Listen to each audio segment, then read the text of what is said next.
Welcome back to a new installment of SCTV. I'm Rob Hughes. And I'm Kennedy Moore.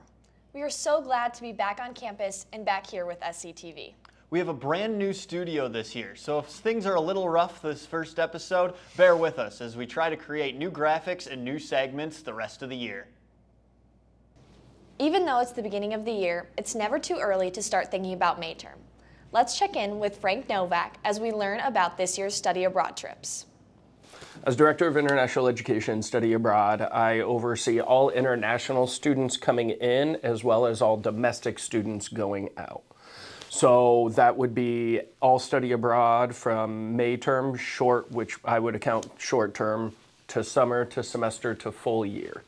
So super excited for this upcoming May term. We have India going, which is one of ours. It is the same. And if it goes the same as it did last time, I will be in seventh heaven. We'll be having Mexico City, which will actually be right before the World Cup.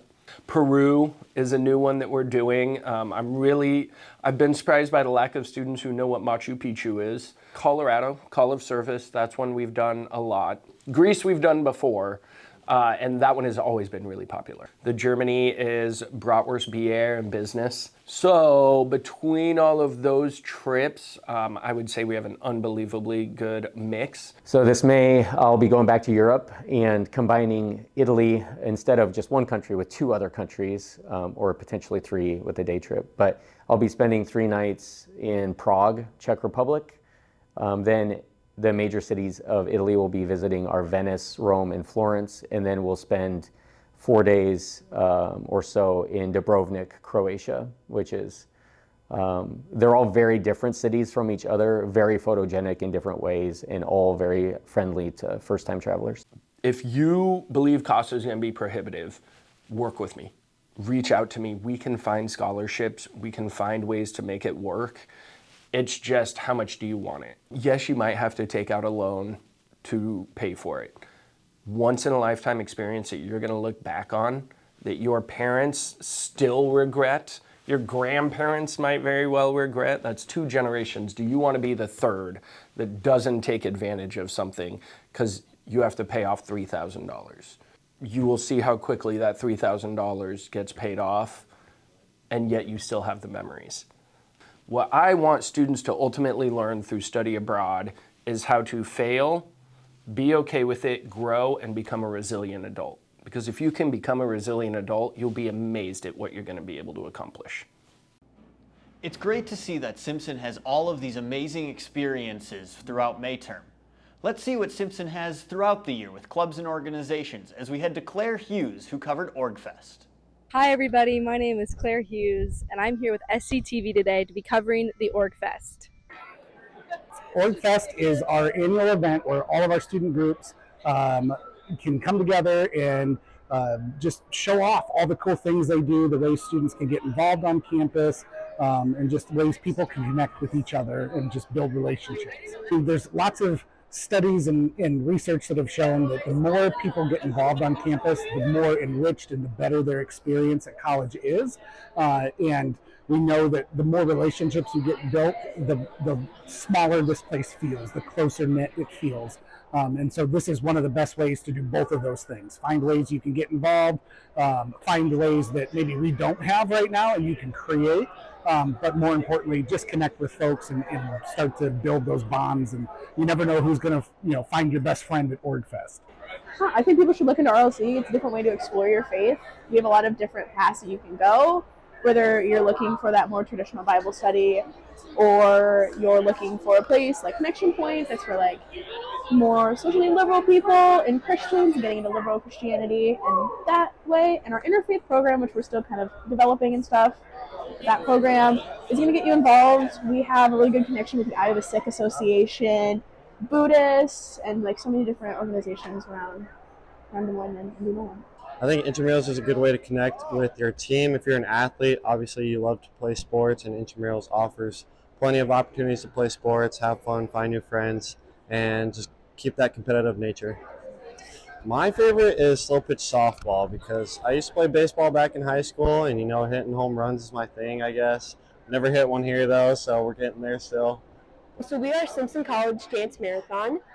Basically, we raise money for the Iowa Children's Hospital to go to what we call miracle families. It's just people who have been through stuff that is unimaginable to a lot of people, and we just raise money for them. With SCTV, I am Claire Hughes. It is amazing to see all the things that students can get involved with on campus. This past week, a lot was going on in Dunn Library, and Keeley Kehrli was there to cover it all. My education, my bachelor's degree is from South Dakota State in Brookings, South Dakota. My master's degree is from Clarion University in Pennsylvania. Career path, I started at the University of North Alabama a long time ago. And from there, I went to Iowa State and then DMAC, and now I'm here at Simpson. So as a library director, what does your role entail? It's setting policy, making sure policy is followed, kind of leading and directing day-to-day management, just kind of making sure everything stays on track. So Liz and I, along with a faculty member and a staff member from campus, all were on the hiring committee for Colleen's position. What made her stand out was she was familiar with Central Iowa and kind of what our students needed. She was very statistics oriented and trying to figure out how to help us get the word out about the library. And she was interested in helping us kind of reach out more to students and coming up with programming ideas and getting people more involved with the library on campus. The big change that we've started right away is starting tomorrow, we're going to do therapy dogs once a month here in the library.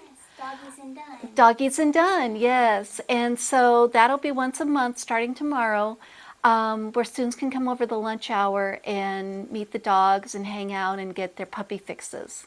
Favorite thing about the library? I think the view when you're standing on the walkway up to the mezzanine, it's amazing. Yeah. It is so cool being able to look out and see all the books. My favorite thing about the building is I think that we share it with other departments. And the ability to reach out, and we've been talking about doing some collaborations and different things together. Independently, we can do good things, but if we work together, we can do really great things.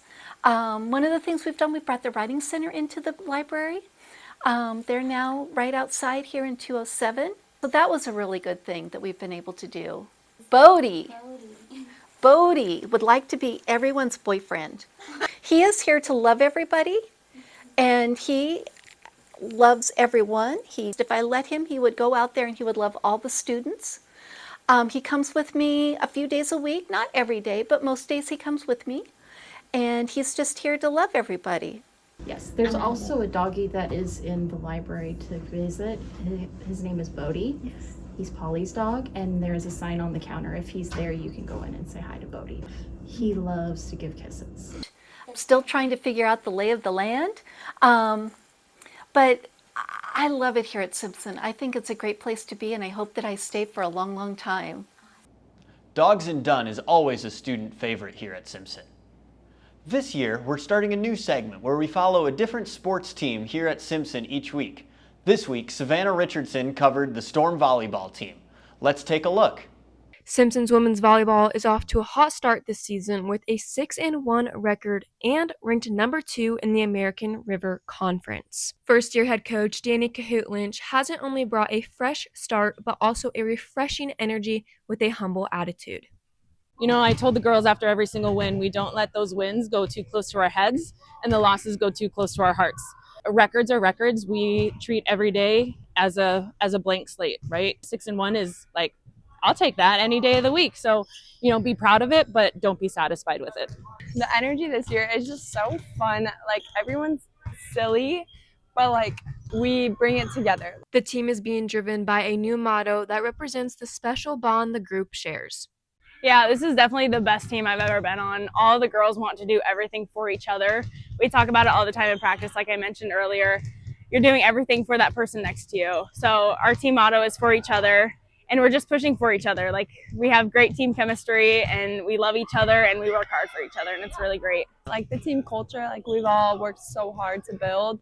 It's definitely the closest we've ever been. So my goal is just to keep that going. The team plans on taking all they can learn from these early games to be fully prepared for conference matches. The non-conference matches this preseason so far have shown us like what we need to work on and how we can grow to get better, to push through and win those conference games. We're starting fresh. And so like this year I'm like there's nothing to lose. Like it's just like go crazy, go ball out, and like have fun with it. Yeah, I hope we're in the conference tournament where I hope we're fighting in the conference championship for a championship this year. It's so doable with this team. We just have to remember like all the work we put in here and never forget it every day. Like that's our goal. That's what we want to get to. You know, on paper, let's win the games that we're supposed to, and then the games that we're not supposed to, the game doesn't know who's supposed to win. So how can we maybe put a little sand in people's gears and just mess up with the conference a little bit? We were picked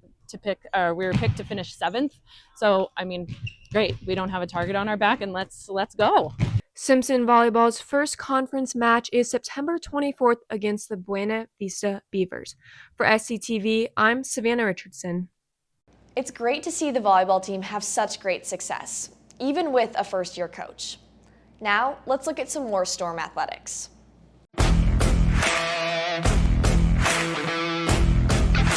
The Simpson Storm women's soccer team hosted Cornell College September 9th. The Storm showed nothing but domination right from the start. The Storm had 44 shots throughout the game, while Cornell had 3 with 1 shot on goal. Allie Hoffler got things going early in the first half, and the Storm never turned back from there. You know what happens after a goal, and that's a celebration. Get used to that. Maya Jensen followed that with a goal herself from an Avery Plath assist. Brissa Veladez had a goal that was denied at first, but then rolled in anyways in the 34th minute. And you guessed it, another celebration. Right before halftime, Abby Bell scored on a beautiful penalty kick. The first half was all Simpson, and that continued into the second half with a 4-0 lead. To start the second half, Taylor Smith scored on an Abby Bell assist. Abby Bell then scored a goal herself. Taylor Smith scored her second goal in the 68th minute. Then Ava Croft, Georgia Poulsen, and Lexi Gabrielson all scored, with the last goal coming in the 86th minute. Overall, this game was pure domination from the Storm. Taylor Smith was awarded the Thunder MVP, scoring her first 2 college goals. The Storm will take on Wisconsin Platteville on September 13th. Thank you for tuning in. With SCTV, this is Jackson Earbaum. The Simpson Storm men's and women's tennis teams had their home opener against Grandview on September 8th. On the women's side, the team picked up the first win of the year by a score of 5-2. Junior Keeley Kehrli and senior Savannah Walls kicked off the night with a 6-3 win, followed by junior Grace Peck securing her first singles win of the season in 3 sets. Also, first-year Ava Ridenour put up a solid performance but came up short, losing by scores of 6-4 and 7-6. The Storm went on to add 3 more wins by default, giving the team win over Grandview and their first win of the season. They will look to roll this momentum into their September 17th matchup at home against Quincy. For the men, their night was highlighted by first-year Henry Gardner's performance, picking up wins in both doubles and singles matches. These were his first collegiate wins. Alongside him in the doubles match was sophomore Derek Kaiser. They won their doubles match in a 7-5 nail-biter, narrowly escaping with the tie-breaking win.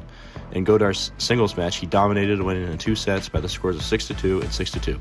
Notable performances came from first-year players Hudson Christie and Isaiah Franzen, who narrowly lost their doubles match.